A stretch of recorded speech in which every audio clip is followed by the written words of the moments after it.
Hi, I'm Faith McCann, and I'm the host of The Magical Alternative. I'm a teacher of the magical arts, a historian, a writer, an artist, and a witch. I grew up in the country learning the wisdom from the earth. I have practiced the arts and sciences of magic and witchcraft for over 40 years. I've taught at local universities, community colleges, and I've lectured at educational forums for over 25 years. But The Magical Alternative is not simply a show about magic. We here at The Magical Alternative want to offer you a different kind of show, a show without darkness, diversity, or scandal. We want to offer you a show that has educational information, informative information, ideas, different concepts, beliefs, and traditions that you might find interesting, and things that we feel make the world a more beautiful place. I hope you enjoy The Magical Alternative.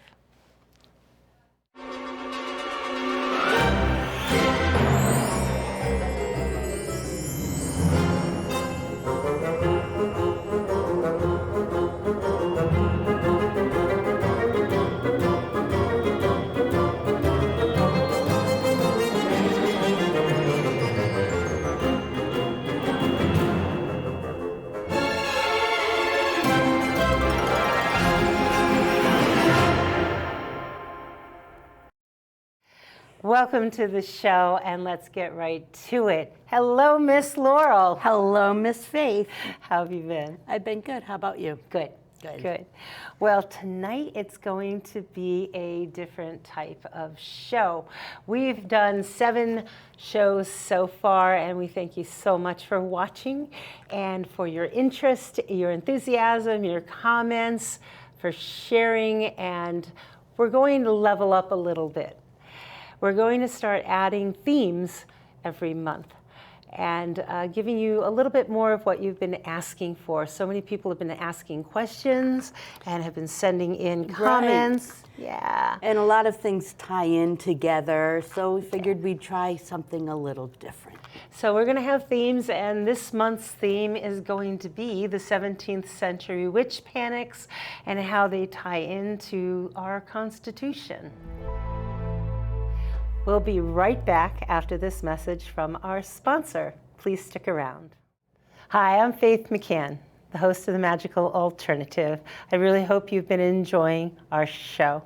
Have you checked out the other interesting, entertaining, and informative shows here at Community Voice Channel?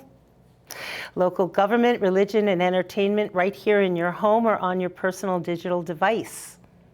Well, public access television is in danger of being canceled. I know, that's right. Government funding is being cut, and we want to continue giving you the shows that you enjoy. You can show your support by scanning this QR code with your smartphone and make any size donation. All donations go to keep your favorite shows coming to you every month. We thank you for your support.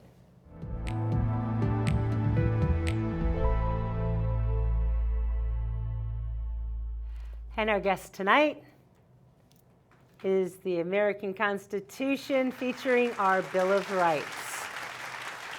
And Miss Laurel and myself.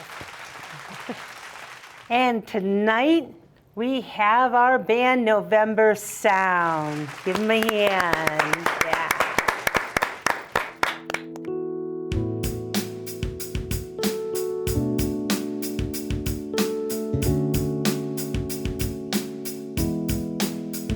Say we are the fortunate ones. Say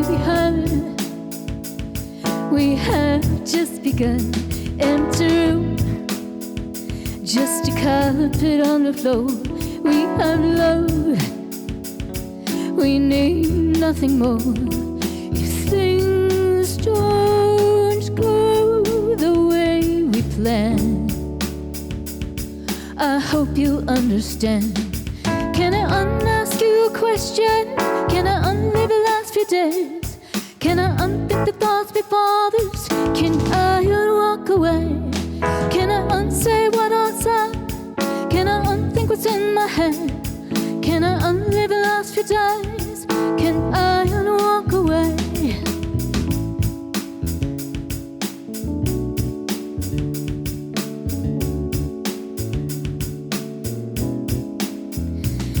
say we are, say we heard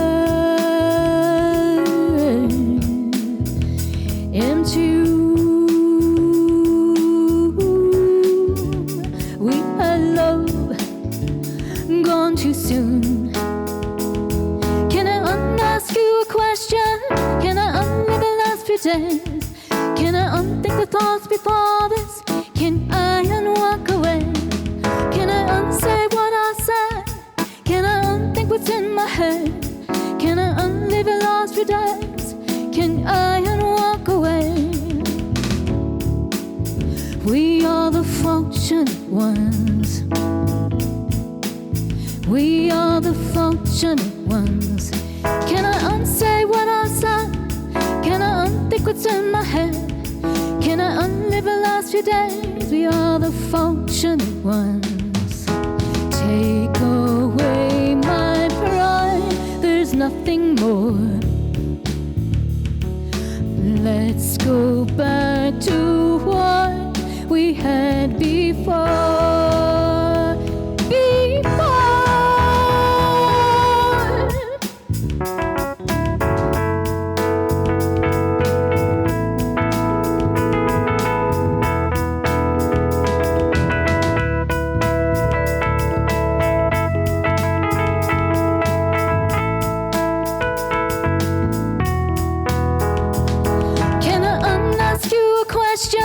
Can I unlive the last few days? Can I unthink the thoughts before this? Can I unwalk away? Can I unsay what I said? Can I unthink what's in my head? Can I unlive the last few days? Can I unwalk away? Say we are. We are.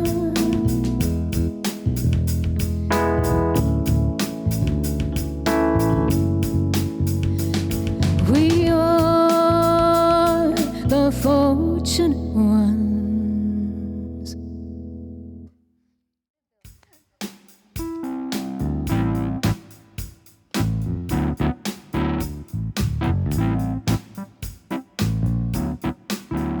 In the cool of the evening when everything is getting kinda groovy,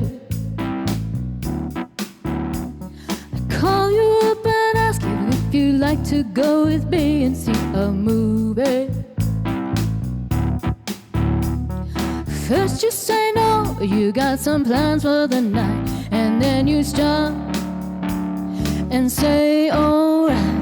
Love's kinda crazy with a spooky little boy like you. You always keep me guessing, I never seem to know what you are thinking. And if a girl looks at you, it's for sure your idol, I will be a Lincoln. I get confused cause I don't know where I stand, and then you smile and hold my hand. Love is kinda crazy with a spooky little boy like you. Spook high. Alright, let me solo though. Woo!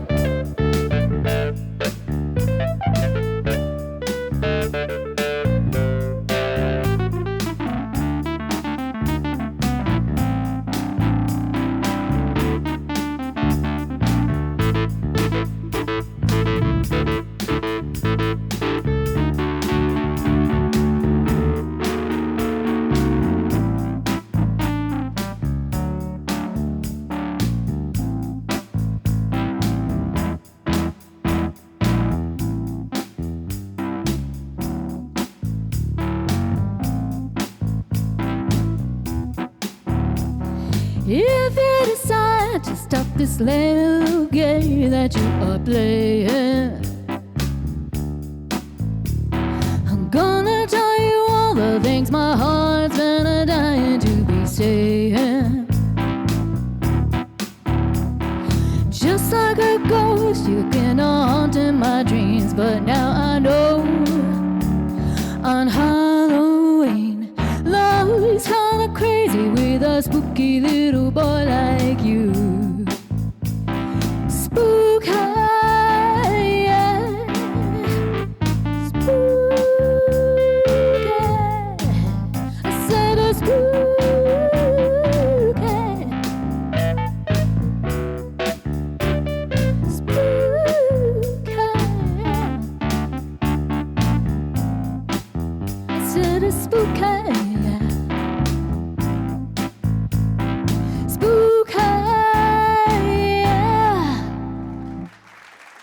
And that was our band, November Sound. Great job, guys. So tonight we want to honor the 36 women and men put to death in New England during the 17th century witch panics, and the hundreds more accused, arrested, and tortured during those very dark times. The Baba Yagas will make an appearance, and we're going to talk about why Salem, Mass, as the epicenter of the witch panics here in colonial America, have been conflated with Halloween, and why they actually have very little to do with one another. The reason we chose the witch panics for September is the majority of the executions seem to happen all in this month in the year of 1692. So why do we conflate this horrible period of American history with an Irish Celtic holy day of mourning and honoring the dead? Well, we're going to talk about that in just a moment.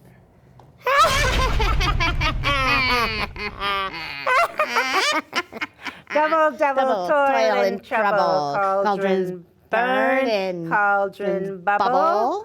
Lay of a finished snake in the cauldron, boil and bake.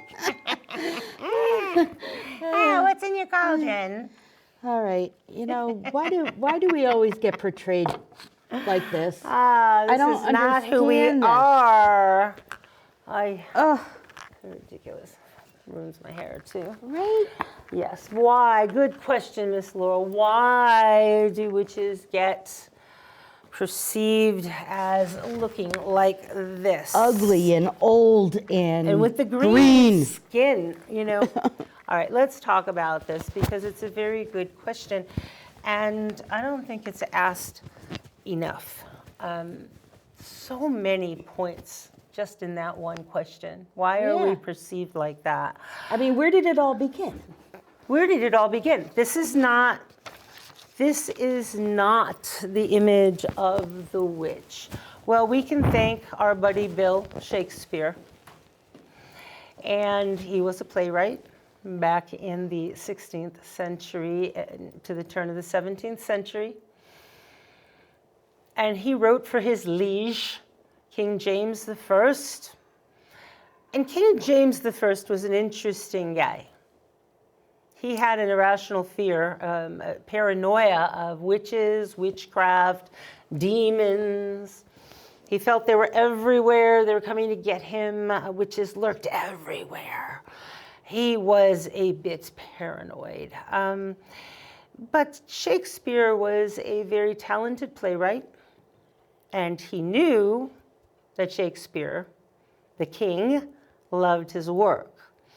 So much so that Shakespeare's men, his company of actors, became known as the King's Men from 1603 on, and not only performed his plays on the stage, but also at court up to 10 times a year for the delight and enjoyment of the king. So if you're going to write for a specific audience and you know what that audience wants to see, it would behoove you, since the king was his sponsor and he was paying Shakespeare and to keep him writing and keep him playing, employed. Employed, that's the word. Thank you. You're going to write what the king wanted to be entertained with. So evil witches and cauldrons with evil potions and green faces. That's probably one of the most offensive things. I have seen people throughout history, recent history, try to rationalize the green face as an herb witch or all kinds of nonsense. It comes down to, it's as offensive as someone that is not a witch. If you wear a green face at Halloween time, it's as offensive as wearing blackface. It's not funny. It's not a thing. No. But people do it. And so Shakespeare and King James worked in tandem to keep the masses entertained because they didn't have streaming movies and television and all kinds of interesting things like we do today. No Netflix? No. And no CBC, which kind of stinks. You know, they didn't have the fun shows that we have today. And so as far as all of that, that's one of the really strong reasons why people perceive witches even to this day in that vein, because it was so prevalent that this is what they look like, because people went to the theater, people heard about Shakespeare's plays, and people believed what they saw. So what I want to know is how does Shakespeare coincide with the witch panics? Okay. Well, that is a very good question. Well, the witch panics actually started, it started probably with Pope Gregory in the 600s, and then it got worse and worse and worse, and King James did not help it with his paranoia, and then the witch hunts started throughout Europe, and that got bigger and bigger, and people were arrested, prosecuted, tortured, put to death on the charge of practicing witchcraft. Again, King James was very instrumental in that. And then eventually the witch panics came here to colonial America in the 1700s.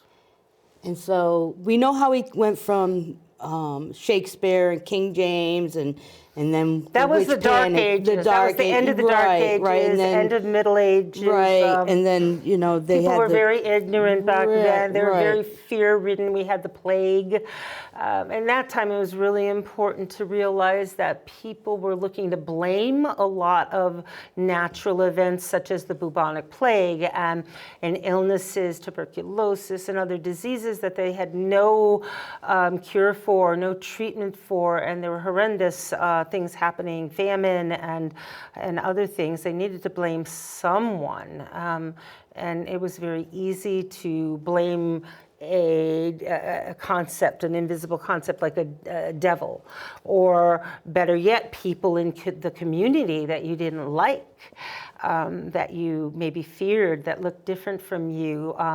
It was very common to blame people that came from different countries that maybe had darker skin, or maybe practiced a religion that wasn't familiar to you, maybe had beliefs that weren't the same as yours. They dressed differently than you.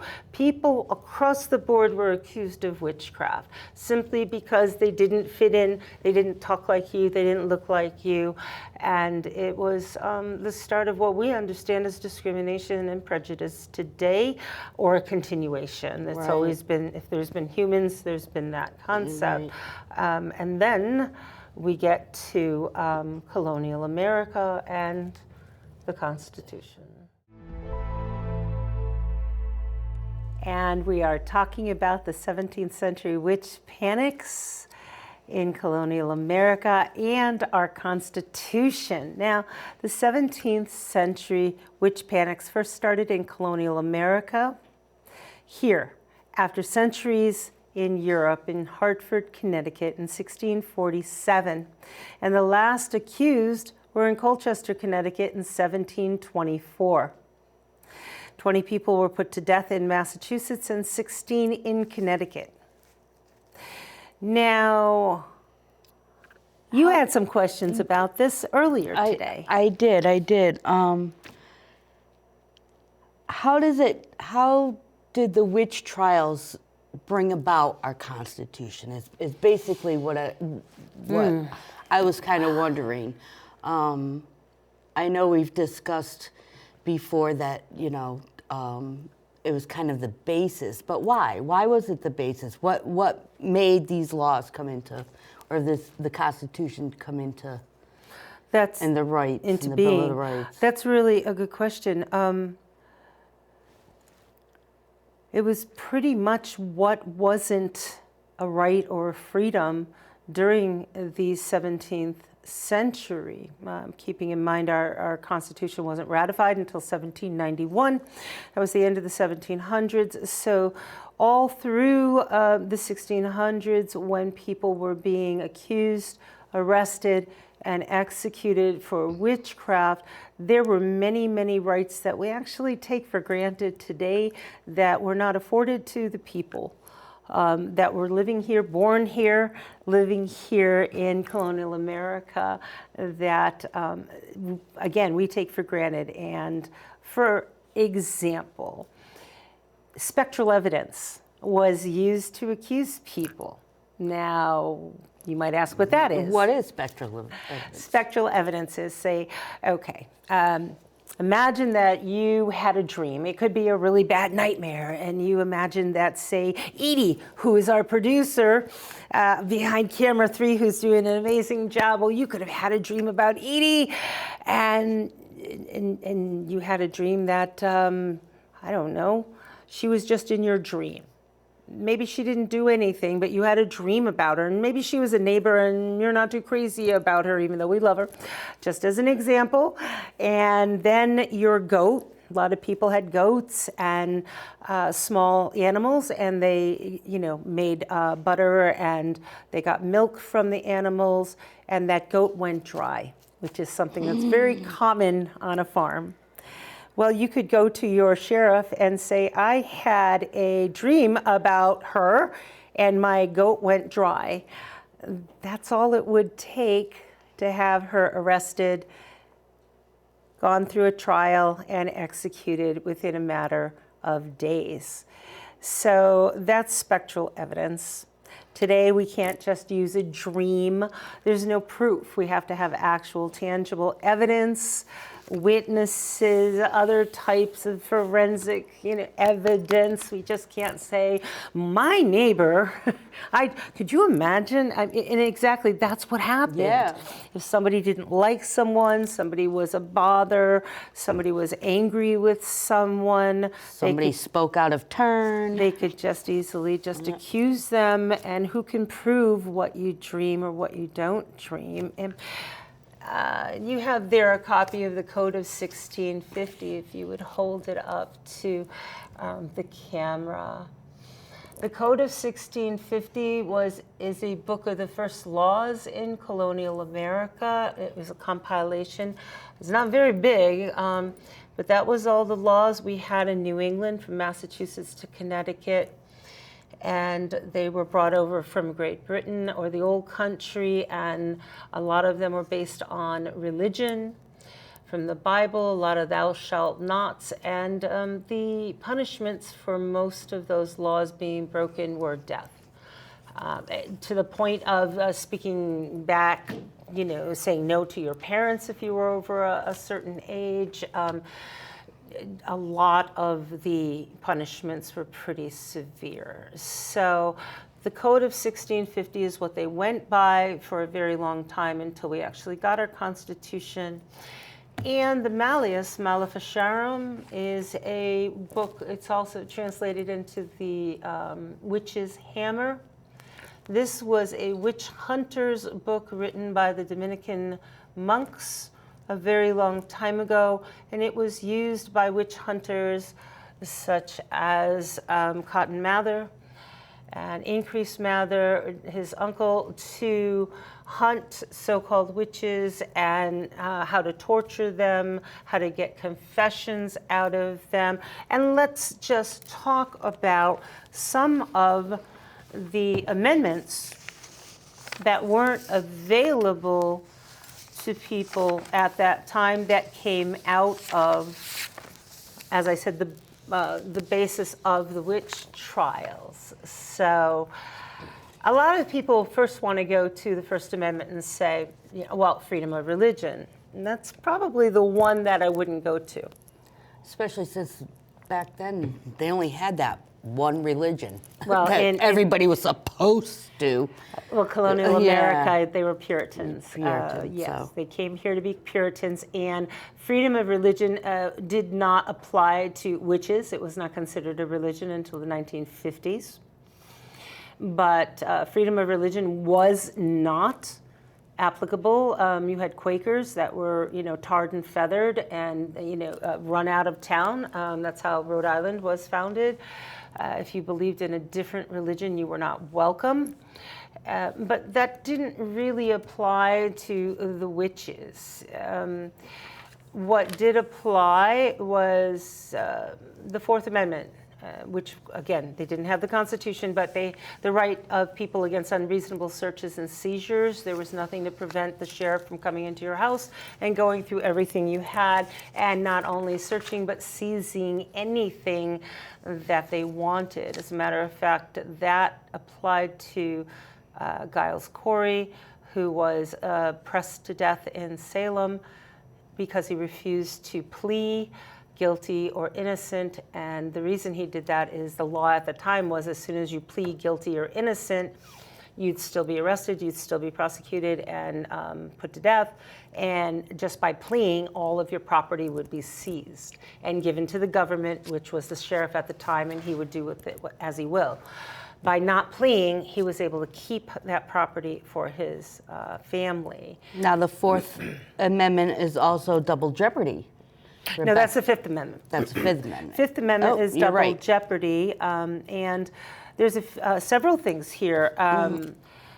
Double jeopardy is something, once you have been found innocent, you cannot be tried again for the same crime, and unfortunately, that applies to Rebecca Nurse, who was a very elderly, very church-going, pious woman, very high standing in the community of Salem at the time. She was accused, she went through the trial, and the jury found her innocent.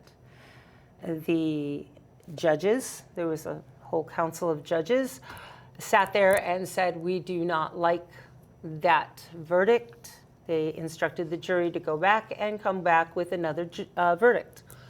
And when there's only two verdicts, well, unfortunately, they came back with the other verdict, and Mrs. Nurse was hung on Gallows Hill.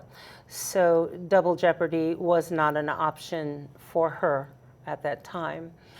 Again, private property not taken for public use without just compensation is also mentioned in the Fifth Amendment. Due process. I can't say honestly that they actually were given due process as we understand it today. They did, though, under the Sixth Amendment, they had speedy trials, pretty darn fast, because there was no other entertainment at that time. Public trials, very public, again, no other entertainment, so everybody came out to watch, the littlest child to the eldest person.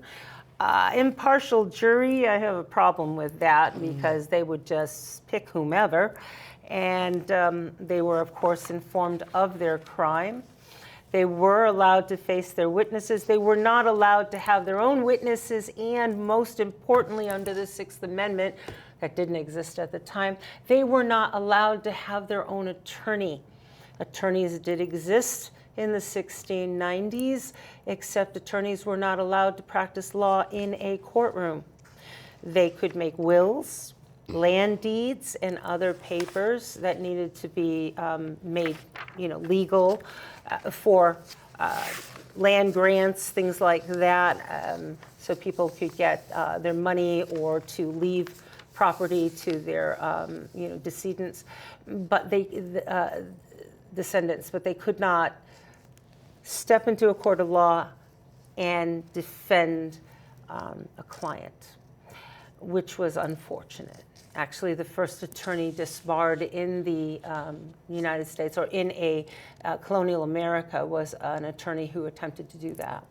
And he walked into a courtroom and he was disbarred. So they couldn't have an attorney represent them. And the Eighth Amendment, no cruel or unusual punishments. So Giles Corey being pressed to death, yes. So, and excessive bails or fines, taking everything a person owned. That's a little excessive. Even if they were found innocent, Right. there are a few instances where they were able to sue and get their property back.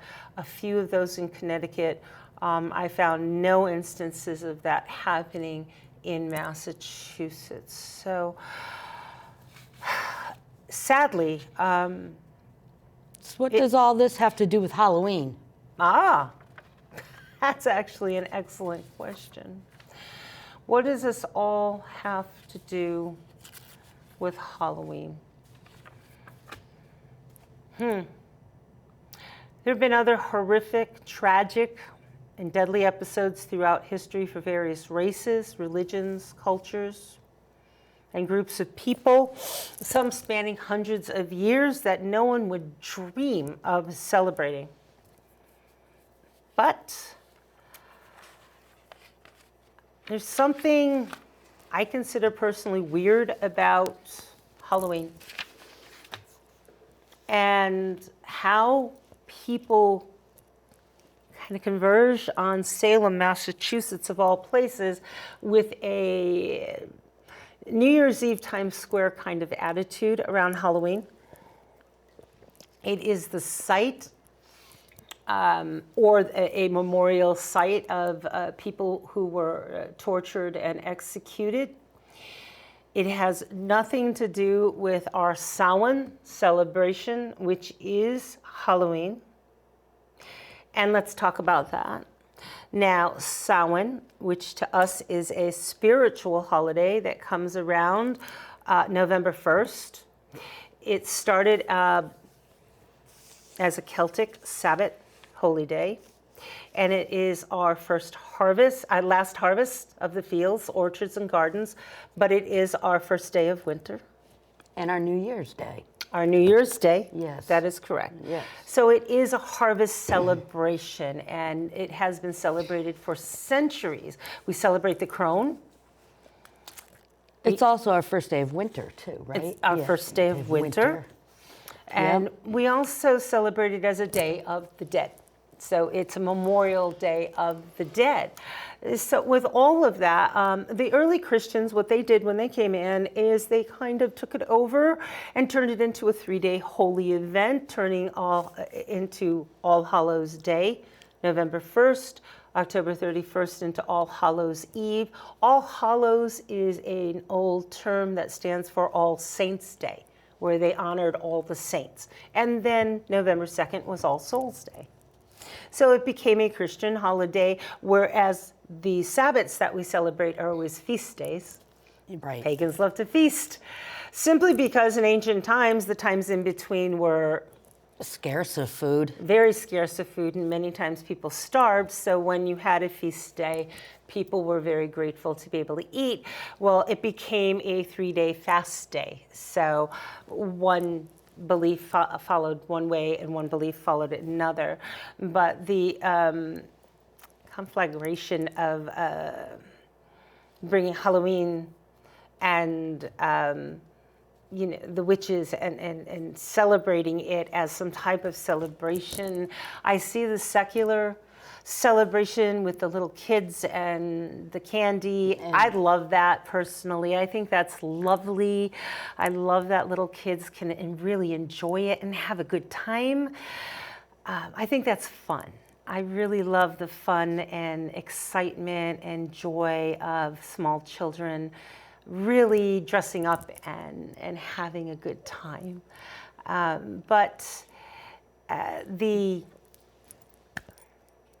going to Salem, And you'd mentioned earlier some of the things we've seen up there. yeah, I mean, especially with TikToking people out there that do the TikTok and Well, dancing on the memorial graves. dancing on and- memorials. I mean, Yeah, it's kind of disrespectful. especially since the graveyard up there, number one, has none of the people that have passed away from being, tortured and accused of but being the a names witch. are there in remembrance. Yeah.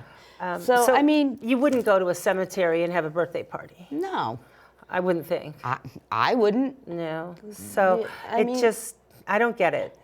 And I've been thinking for a long time, because you would ask that, why do we have such a huge celebration in Salem. It's like this huge, like I said, Times Square on New Year's Eve in Salem.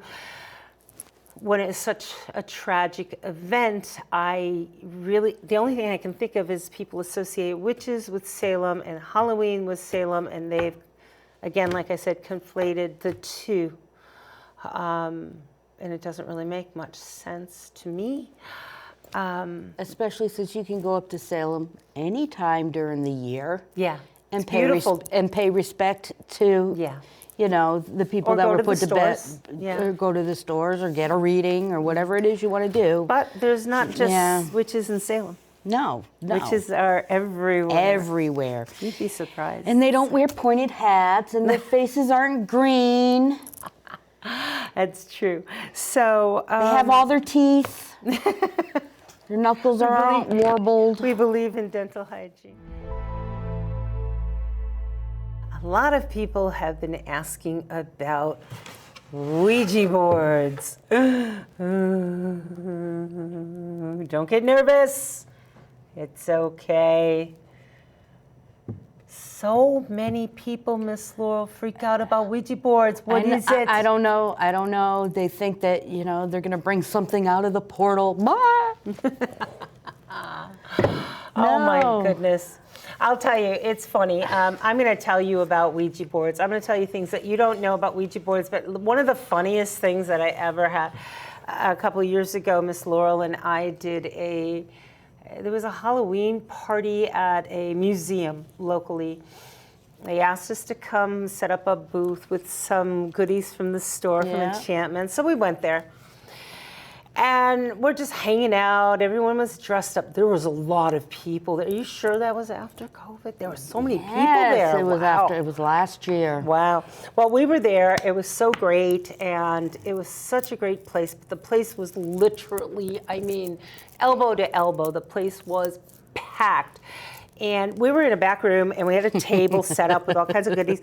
And we had some, not this lovely one, but we had some Ouija boards. They're made by a local toy company. It doesn't matter which one, but it's a national, very famous toy company. You can buy them in any toy store. And we had a number of them, you know, shrink wrapped. And people would come in and look at everything that we had, and then they would see the Ouija boards. They'd be like, "Oh no!" and they'd leave. And so the night got busier and busier and busier, and I needed to go to the ladies' room, and I had the idea. I picked one of the boxes up, and it said Ouija right on the front, big letters. And I held it up like this, and I walked through the crowd of people. Normally, you would have had to try to force your way through, and, you know, after COVID, and, you know, trying not to get too close to people and wearing a mask. I'm like, this is going to be a nightmare. I held up that box, and it parted like the Red Seas for Moses. And then I went to the ladies' room. I put it down. I didn't have any fear that anybody was going to walk away with it. I came out, did my business. I picked it up again. I walked back. I came through. I did that twice. It worked every single time. It's like, I don't even have to open it. It is just like a magic key. But let me tell you something about the Ouija board. If you're a magical person, or if you've ever had any interest in this world, if you've heard of pendulums, tarot cards, crystal balls, runes, anything like that, they're all the same. Nothing different. Except talking boards have been around as long as any of those other things have been around, except in the 1920s, I want to say 21, 22. I'm probably getting the years mixed up with the tarot, because tarot was first published as a deck that anyone could buy, the same Rider-Waite-Smith deck, in the early 1920s. And right around the same time, a gentleman came out with the Ouija board. And the thing that made them unique is that they were mass-produced, both tarot and Ouija. Except this gentleman went and had his patented for the Ouija board. And he got the patent on it, which is never inexpensive. and he needed to make his money back. So, do you know what he did? He advertised it. He advertised it, but he advertised it in a very curious way. I think personally, and this is just my opinion, it was the best marketing scheme that we've ever seen in our country, ever. He marketed it in such a way, he put ads in big newspapers in Philadelphia, Boston, New York City, that talked about this talking board. Now, this is in the 1920s. Keep in mind, you did not have television, the entertainment that we're very used to today. What people did at that time, the spiritualist movement was very popular. So if you were fairly wealthy, you'd invite friends, family to the house, and you'd have a nice party and serve food and drinks, and you would invite a medium to your home. And that medium would entertain people by doing a little seance. It was very, very popular. End of the 19th century, beginning of the 20th century. Well, when the gentleman that invented the Ouija board mass-produced them, they actually sold, I think, for like $1.25, the very first ones, which was a good amount of money in the early 20th century. I mean, it was probably like $20 to $30 today. The average person could go out and buy one at their 5 and dime store and bring it home, invite the local friends from the neighborhood, and have some entertainment rather than playing cards or just getting together and chatting. And you didn't have radios in all the houses. You had no television. There was no entertainment. Most people went to bed when the sun went down. So you had something exciting. Well, 6 months before Halloween, he started the advertisements. And the advertisements looked like this. They read, "Be very, very careful of buying a Ouija board. It will work. They're very powerful. You may open a portal. Oh, be careful about what you let in.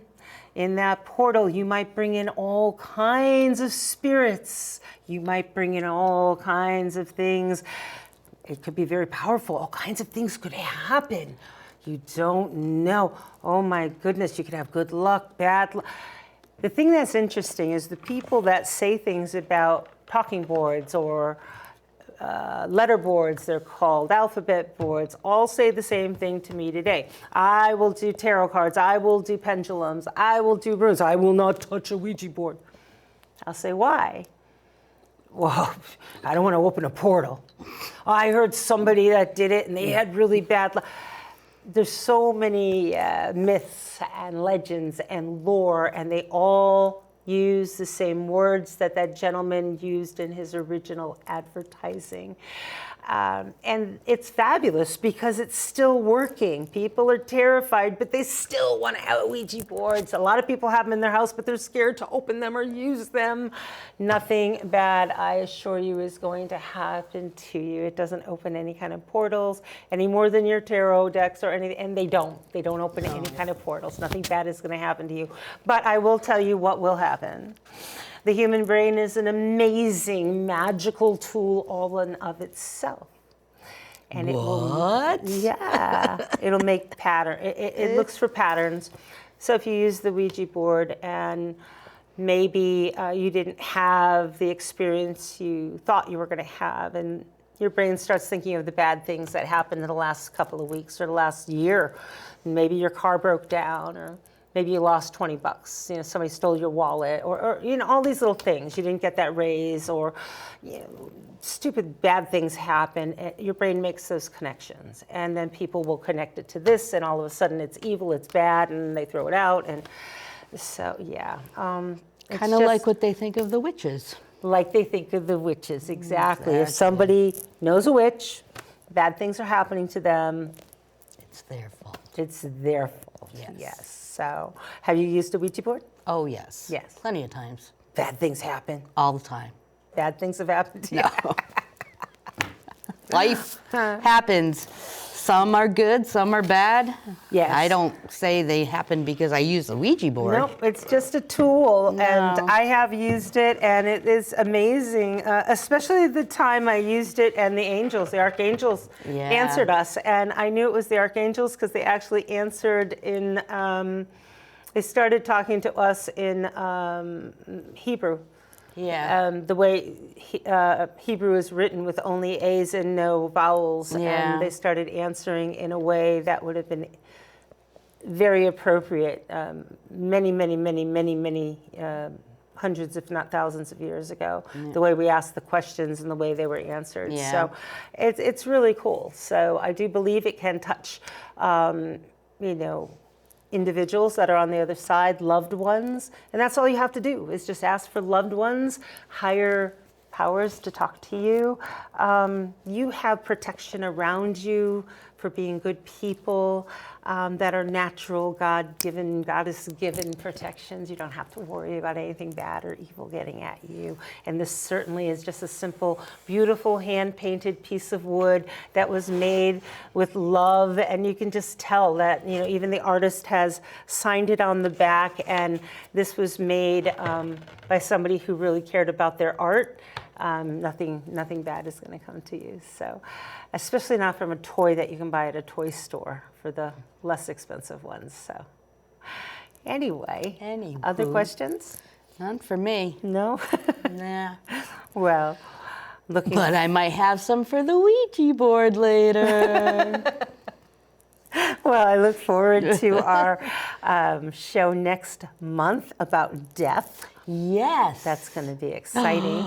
Did you hear that, William? We're going to be talking about death. Oh, that's William? Oh, my God. Yeah, I have William. Is that Shakespeare's skull? This is. How did you get that? I don't think I that's- have my ways. Oh. We'll also be talking about death practices throughout various religions, cultures, and beliefs, and different ways that you can celebrate if you don't follow a certain religion, practice, or belief, and how you can do green funerals or celebrations of life, and ways that you can remember and respect others' ways of celebrating also.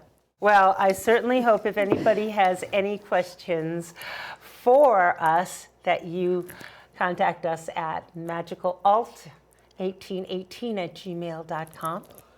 And Miss Laurel will be happy to answer all your questions. I will. Thank you very much. Telepathically. And have a great rest of your day. Bye. Bye.